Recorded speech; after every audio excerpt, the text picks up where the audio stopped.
Le journal présenté ce soir par Hélène Galliana. Bonsoir chère Hélène. Bonsoir Aurélien, bonsoir à tous. Au sommaire de cette édition de la politique et des voix dissidentes au Parti Socialiste de la Sarthe. Oui, malgré l'accord avec plusieurs partis de la gauche, le PS sartois a décidé de présenter des candidats dans toutes les circonscriptions du département. Retour sur la journée des solidarités de ce samedi, une première au Mans. Et puis les invités de notre journal, ils sont deux ce soir. Anthony Archenot, président de l'association CIM, et Christophe Chartier, président de Vaincre Parkinson en Sarthe, pour le projet Trait d'Union 72. Ils nous en parleront. Et on démarre par parler justice. François Fillon, son épouse Pénélope Fillon ainsi que Marc Joulot ont été reconnus coupables.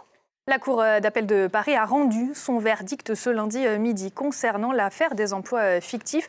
Tous trois écopent de peine de prison, d'amende et d'inéligibilité. François Fillon est condamné à 4 ans de prison, dont un ferme, 375 000 € d'amende et 10 ans d'inéligibilité. Marc Joulot, son ex-suppléant, 3 ans de prison avec sursis, 5 ans d'inéligibilité. Et enfin, Pénélope Fillon écope, elle, de 2 ans de prison avec sursis, 2 ans d'inéligibilité pour complicité, recel et détournement de fonds publics. Enfin, ils doivent aussi verser environ 800 000 € de dommages et intérêts à l'Assemblée nationale. Marc Joulot et Pénélope Fillon sont d'office tous les deux déchus de leur mandat au sein de leurs municipalités respectives, Sablé-sur-Sarthe et Solesmes. Législative à présent et des voix dissidentes s'élèvent au PS de la Sarthe. Stéphane Le Foll l'a bien fait savoir dans les médias ces derniers jours. Il s'oppose depuis longtemps à l'accord entre le Parti socialiste et la France insoumise. Ce lundi matin, il a annoncé que la fédération du Parti socialiste de la Sarthe allait présenter des candidats dans les 5 circonscriptions du département.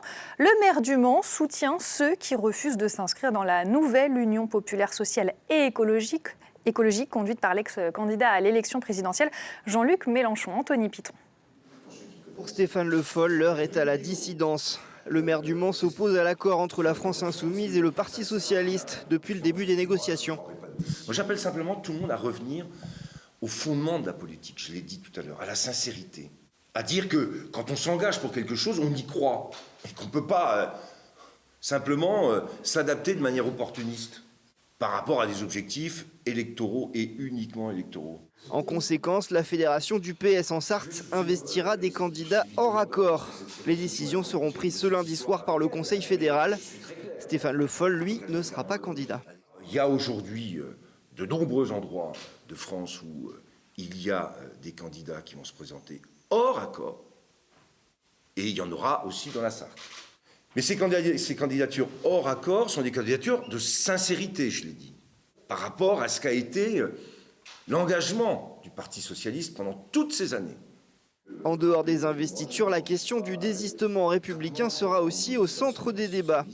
Si le principe est admis, un candidat socialiste qui serait derrière un autre candidat de gauche devra renoncer au 2e tour. C'est un principe de respect des uns et des autres, de la France insoumise dans ce qu'elle défend.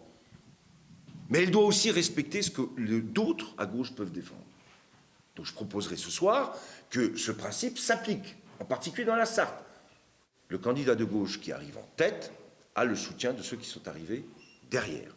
Malgré son opposition à l'accord, Stéphane Le Foll souhaite rester membre du Parti socialiste. De son côté, le PS a annoncé l'exclusion de ceux qui ne respecteraient pas l'accord d'union des gauches.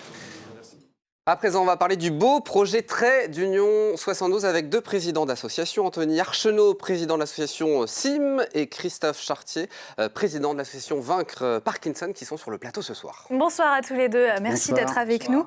Aurélien vient de le dire, le projet Trait d'Union 72, ça va se passer le 20 et le 21 mai prochain. C'est inédit, ça n'a pas encore eu lieu. C'est un événement que vous organisez donc conjointement avec 3 assos, CIM, dont vous êtes le président Anthony Archenot, Vaincre Parkinson pour vous Christophe Chartier, et puis il y a aussi la foulée pour l'espoir. L'objectif, c'est de rendre visible le handicap invisible, c'est ça ? C'est ça, c'était de faire parler d'un handicap qu'on expose assez peu, qui est le handicap invisible. Il nous a tout de suite paru évident qu'il fallait l'organiser à plusieurs associations parce que le handicap invisible ne touche pas une maladie, mais plein de maladies, que ce soit Parkinson, sclérose en plaques, spondylarthrite, neuropathie. Il y a plein de maladies qui conduisent au handicap invisible et ça nous paraissait une évidence. L'idée, c'est de faire changer les mentalités derrière ce que les citoyens, le public ne voient pas de l'être qui est souffrant de handicap. Complètement. Et quand Anthony m'a contacté, j'ai dit tout de suite oui, ça a tombé sous le sens. Donc, je participe grandement et avec fierté avec ce projet. En tout cas. Alors justement, c'est quoi Trait d'Union 72 ? Vous parlez d'un immense cœur qui va se dessiner dans toute la Sarthe. Comment ça va se passer ? Alors c'est un énorme relais avec plusieurs sports qui vont être représentés. On va passer du poney à la course, au trail, au vélo, au VTT, au vélo de route. Ça va être 13 étapes, 472 km à parcourir. On va partir tôt le vendredi matin et puis on a Christophe, lui, il va courir. Moi, je ne vais pas courir. Et puis on va avoir des champions qui vont courir pour nous, qui vont faire du vélo pour nous. Des sportifs sartois. C'est ça, des sportifs notamment. sartois qui se sont bien mobilisés depuis un an. Faut être honnête, on est soutenu par beaucoup de monde. Et puis ce cœur va se dessiner au fur et à mesure. Ils auront une petite balise GPS et au fur et à mesure de leur avancée, le cœur va se dessiner en direct sur les sites du Trait d'Union 72. Les gens verront le cœur progresser. Il y aura plusieurs étapes importantes. On ne parcourt pas la nuit. Et puis le dimanche, on arrivera à Samouraï 2000 vers 14h30, 15h si tout va bien. Oui, c'est ça, le départ du Poney Club Équiloisirs d'Allonne le vendredi 20 mai. Vous arrivez donc au dojo au Mans le lendemain. Comment l'idée a germé, c'est votre idée, je crois, au départ, Anthony Archenot, a germé dans votre tête de dessiner un cœur en Sarthe pour mobiliser du public ? Je cherchais quelque chose de solidaire et puis honnêtement, je sais pas, je vais dire c'est une idée un matin en me levant, mais c'est presque ça. On était avec un jeune du STAPS Thomas Cadeau et puis je cherchais une nouvelle idée, un nouveau projet en disant c'est important de faire parler du handicap invisible et je ne voyais pas autre chose qu'un cœur pour pouvoir représenter un maximum la solidarité qui pouvait unir les uns et les autres pour pouvoir faire parler du handicap invisible. Et puis cette journée, c'est aussi l'occasion de parler de vos associations respectives, à tous les deux qui êtes ce soir sur notre plateau, mais aussi de la foulée pour l'espoir. Par exemple, des processus et des activités aussi que vous mettez en place, notamment au sein de Vaincre Parkinson. Oui, tout à fait. Donc, en fait, on est partenaire de plusieurs courses déjà dans la Sarthe et en France. Hein. On n'est pas que basé dans la Sarthe. Et donc, pour pouvoir sensibiliser les gens en fait à la maladie, moi, c'est mon but, hein, sensibiliser les gens. On vend des t-shirts, des accessoires de l'association et par cette vente, en fait, les gens participent en fait pour la recherche en fait directement, parce que nous, tous les dons sont reversés à la recherche en fin d'année. Voilà. Vous, de votre côté, Anthony Archenot, l'objectif de SIM, c'est d'aider les personnes qui souffrent de handicap invisible. Comment ? Alors, c'est d'aider, il y a 3 méthodes pour aider les gens. Un, administrativement, parce que souvent, quand on souffre de maladie, on se retrouve face à un mur administratif et beaucoup de papiers à remplir, sur des fois des capacités qui sont limitées. Donc, en 1, on vient les aider administrativement. En 2, on vient les aider médicalement, c'est-à-dire qu'on a constitué une équipe pluridisciplinaire de plus de 20 spécialités qui leur donne rendez-vous en moins de 72 heures, ce qui est quand même relativement efficace en plein désert médical. Et en 3, l'objectif, c'était de remettre en mouvement les corps, parce que souvent, ce sont des gens qui s'isolent. Et donc, autour du sport, on a une marche mensuelle gratuite. J'aime beaucoup le principe de gratuité parce que c'est le vrai principe de solidarité. Et cette marche mensuelle, elle s'organise tous les samedis à 14h et on marche entre nous. Et gratuit, justement, comme l'événement du 20 et 21 mai prochain, puisque tout le monde peut participer. Il y a déjà des gens qui sont inscrits. Combien ? Alors il y a plutôt pas mal, c'est une bonne surprise. On organise une marche de 5 km et un trail que Christophe organise de 12 km à l'intérieur de Saint-Léonard-des-Bois le samedi à 17h30. Aujourd'hui, on a plus d'une quarantaine de personnes qui répondent déjà présents.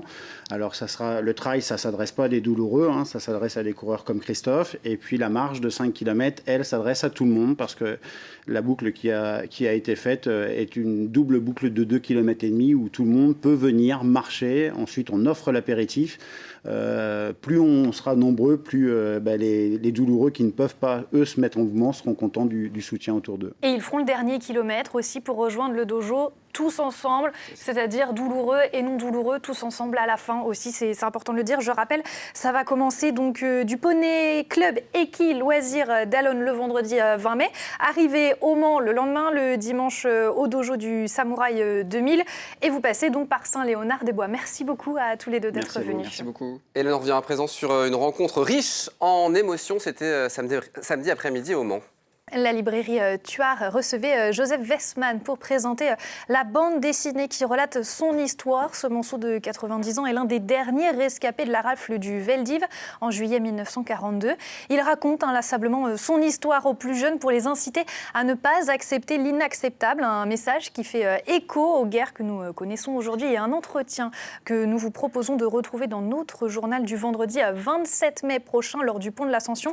Vous le voyez sur ces images, il y avait beaucoup de monde à la librairie pour recueillir les paroles d'un homme qui fait partie de l'histoire. Les 2 et 5 litres du Mans ont fait leur grand retour ce dimanche. Et oui, 2 ans que l'événement n'avait pas eu lieu, alors forcément les passionnés étaient au rendez-vous pour son retour. 37e édition sous le soleil, vous le voyez. Le parcours, lui, n'a pas changé, toujours autour de la cité Plantagenet. 130 participants en tout. La plus vieille motocyclette là, que vous voyez sur les images à participer à l'événement datait de 1924. Et l'infiltré du dimanche y était, donc vous pourrez retrouver tout cela mercredi soir à partir de 19h. Avec l'excellente Amanda Scott. Et puis la veille, samedi, c'était la première journée des solidarités, toujours au Mans. Près de 80 associations représentées sur différents sites du centre-ville. L'objectif, mettre en valeur le travail des bénévoles. Place de la République, plusieurs associations, notamment du domaine social, du handicap ou encore de l'insertion, étaient présentes. Et toutes avaient le même message, on recrute des bénévoles. Car oui, après la crise Covid, nombreuses sont les associations à manquer de bras. Elles ont donc lancé un appel. Et la solidarité, c'est aussi une question de nourriture, Hélène. Oui, il y a bien sûr les besoins premiers. De nombreuses associations sartoises aident les plus démunis à s'alimenter au quotidien. Mais il y a aussi l'aspect convivial lorsque le moment du repas devient un moment de partage. Et ça, les associations présentes samedi dernier, place des Jacobins, l'ont bien compris. C'était lors de la première édition de la Journée de la Solidarité. C'est Laure Gérard qui y était. Nelly déguste un poisson frit et de la tchéké, plat ivoirien à base de fécule de manioc. Plat traditionnel. Plat traditionnel. Et pimenté pour ceux qui veulent. Pour l'association Okiam, l'objectif est d'attirer un maximum de monde afin de se faire connaître et de trouver des bénévoles. Ma mère disait pour avoir un homme, il faut passer par son ventre. Et ça, c'est pas faux. Et pour avoir tout le monde d'ailleurs, il faut passer par le ventre. Le palais, c'est quelque chose qui peut rassembler les gens. Du côté de Solidarité Don, association qui distribue des repas aux plus démunis, le ton est plus sucré. On a beaucoup de familles qui viennent à nos repas. On a pas mal d'enfants qui viennent. Donc on est parti sur le sucré. Elles aussi recherchent des bénévoles pour les aider dans leur distribution. Et c'est justement l'un des objectifs de cette journée festive. La solidarité, c'est aussi créer du lien pour être en capacité plus tard d'avoir ce lien qui peut permettre de l'entraide, qui peut permettre de l'engagement les uns pour les autres. Donc créer des temps de partage, c'est aussi créer du lien et c'est ce lien-là qui permet ensuite la solidarité.